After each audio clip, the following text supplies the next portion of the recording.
Wala ka sa Diyos kaysa hindi. Dito na kami sa Kasi ano. naniwala sa Diyos, ano? Hindi namin alam, magubat eh. Nagiging libre-libre ka eh.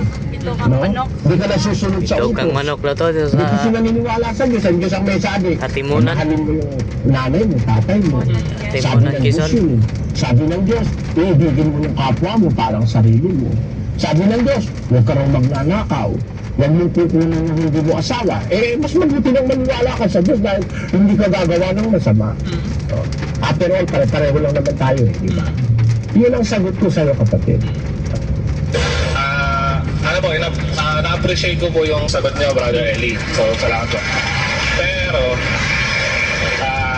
so, natutuwa po ako dahil kayo may sagot. Pero, at natutuwa din ako dahil nakausap ko kayo kasi para sa akin isa kang fantastic Christian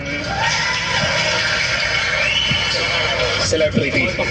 So, yun po. Okay. Ako medyo basta yung isang person sa debate parang pinupuri. Ako medyo kumbaga on guard na ako sa mga ganyan kasi most likely meron sila sasabihin na something na against the main argument. So nakita natin yung technique ng mga debaters. Tingnan natin kung papuri pa rin bang sasabihin niya o ano yung susunod na pero na sinabi dito ni Grabe Jerome. yung kalsada. So ito pong masasabi ko.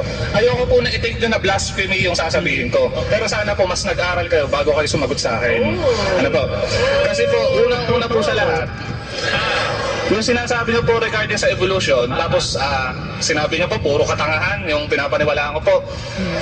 Siguro po, sige. Wag po sana ikagagalit niyo kasi kung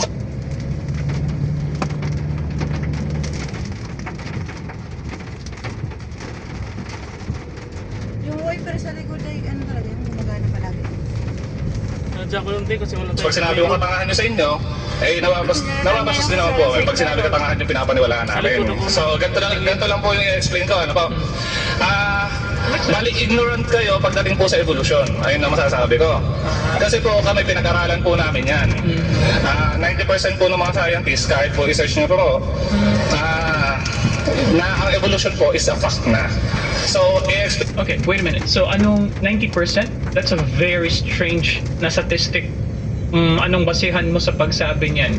Although, pwede nating sabihin na there's a chance na may mga scientifico syempre na hindi naniniwala sa Diyos. Bakit ko nasabi yun?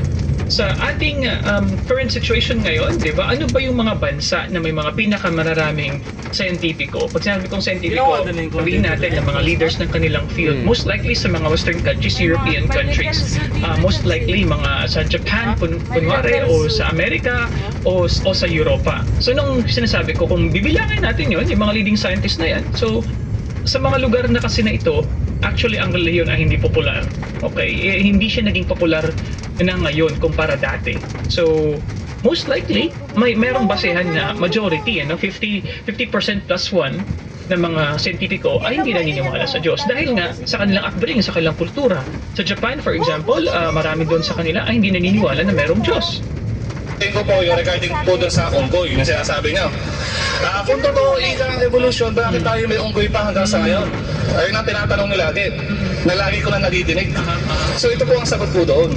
That we are not descendants of the apes, we are cousins of them. Ibig po sabihin yan, kung talaga po kayo nag-aaral po na maayos, ibig sabihin po yan, may variations po nagaganap. Ang evolution po, hindi po siya nagaganap ng thousands of years. It takes millions of years and even billion of years. Kaya kung sasabihin nyo, bakit tayo tao pa din hanggang ngayon? Eh ang alam pa lang natin, hanggang 10,000 years pa lang nabubuhay ang tao. Paano siya mag-evolve?